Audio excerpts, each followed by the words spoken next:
ಯಾಕೆ ಅಂತಂದ್ರೆ ಇನ್ನೂ 2 ದಿನ ಅಬ್ಬರಿಸಲಿದೆ ಬಿರುಗಾಳಿ ಸಹಿತ ಮಳೆ ಅನ್ನುವಂತಹ ಮುನ್ಸೂಚನೆಯನ್ನ ಈಗ ಹವಾಮಾನ ಇಲಾಖೆ ಕೊಡ್ತಾ ಇದೆ.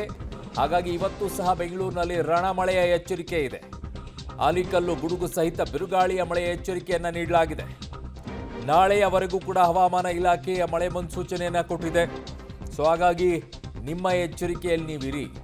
ಯಾರೋ ಅಧಿಕಾರಿಗಳನ್ನು ನಂಬಿಕೊಂಡು, ಯಾರನ್ನೋ ಶಾಸಕರನ್ನು ನಂಬಿಕೊಂಡು, ಯಾರನ್ನೋ ಮಂತ್ರಿಗಳನ್ನು ನಂಬಿಕೊಂಡು, ಯಾವುದೋ ಸರ್ಕಾರವನ್ನು ನಂಬಿಕೊಂಡೆಲ್ಲ ನಾನು ಅಲ್ಲಿ ಆಶ್ರಯ ಪಡೆದು ಬಿಡ್ತೀನಿ, ನಾನು ಅಲ್ಲಿ ನಿಂತ್ಕೊಳ್ತೀನಿ ಅಂತೆಲ್ಲ ಹೋಗ್ಬಿಡಿ. ಅಷ್ಟೇ ಯಾಕೆ, ದೇವರು ಸೃಷ್ಟಿ ಮಾಡಿರುವಂಥ ಮರಗಳ ಕೆಳಗೂ ಕೂಡ ನಿಲ್ಲಕ್ಕೆ ಹೋಗಬೇಡಿ. ಅದು ಕೂಡ ಅಷ್ಟೇ ಅಪಾಯಕಾರಿ ಆಗಿಬಿಟ್ಟಿದೆ ಈಗ ಬೆಂಗಳೂರಿನ ಪರಿಸ್ಥಿತಿಯಲ್ಲಿ. ಹಾಗಾಗಿ ನಿಮ್ಮ ಸುರಕ್ಷತೆಯಲ್ಲಿ ನಿಮ್ಮ ಮನೆಯಲ್ಲಿರೋದೇ ಸೂಕ್ತ ಅಂತ ಕಾಣಿಸುತ್ತೆ.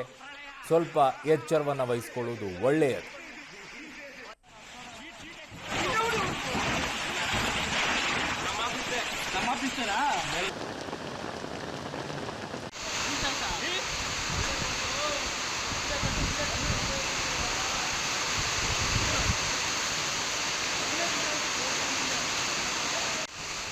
ಸೊ ಈ ಆಗಿರುವಂಥ ಅನಾಹುತ ನಿನ್ನೆ ಯಾವ ಪರಿಸ್ಥಿತಿಯನ್ನು ನಿರ್ಮಾಣ ಮಾಡಿತ್ತು ಅಂತ ನಿಮಗೂ ಗೊತ್ತಿದೆ. ಎಷ್ಟು ಮರಗಳು ಬಿದ್ದಿದ್ದಾವೆ, ಯಾವ ವಾಹನಗಳು ಚಕ್ಕಮಾಗಿವೆ, ಗೋಡೆ ಕುಸಿದು ಹೇಗೆ ಸಾವನ್ನಪ್ಪಿವೆ.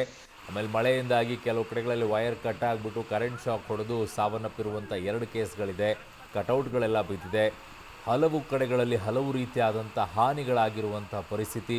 ಶೀಟ್ ಕಿತ್ಕೊಂಡು ಬರುತ್ತೆ, ಟೆಂಪರರಿಗೋಸ್ಕರ ಶೀಟ್ಗಳನ್ನು ಹೊಡೆದಿರ್ತಾರೆ, ಅದು ಗಾಳಿಗೆ ಕಿತ್ಕೊಂಡು ಬಂದು ಅದರಲ್ಲೂ ಓರ್ವ ವ್ಯಕ್ತಿ ಸಾವನ್ನಪ್ಪಿರೋದು. ಹಾಗಾಗಿ ಯಾವುದು ಕೂಡ ಈಗ ಸದ್ಯಕ್ಕೆ ಇಂಥದ್ದೇ ಸುರಕ್ಷಿತ ಅಂತ ಹೇಳೋ ಪರಿಸ್ಥಿತಿಯಲ್ಲಿಲ್ಲ. ನಿಮ್ಮ ಮನೆಯೇ ನಿಮಗೆ ಸುರಕ್ಷತೆ. ನಿಮ್ಮ ಮನೆಯಲ್ಲೇ ಇರಿ. ಯಾವುದೇ ಕಾರಣಕ್ಕೂ ಸಂಜೆಯ ಮೇಲೆ ನಾನು ಅಲ್ಲಿ ಹೋದೆ, ಅಲ್ಲೆಲ್ಲೋ ಓಡಾಡಕ್ಕೆ ಹೋದೆ, ಯಾರೋ ಕರೆದಿದ್ದಾರೆ, ಇಂಥವಕ್ಕೆಲ್ಲ ಕೈ ಹಾಕಕ್ಕೆ ಹೋಗ್ಬಿಡಿ. ಈ ಟೈಮಲ್ಲಿ ರಿಸ್ಕ್ ಜಾಸ್ತಿ ಅಂತ ಹೇಳ್ತಾ ಇದ್ದಾರೆ.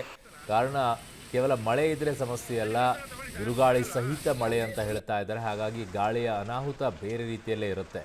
ಬರೀ ಮಳೆ ಬಂದರೆ ಬೇರೆ ಮಾತು.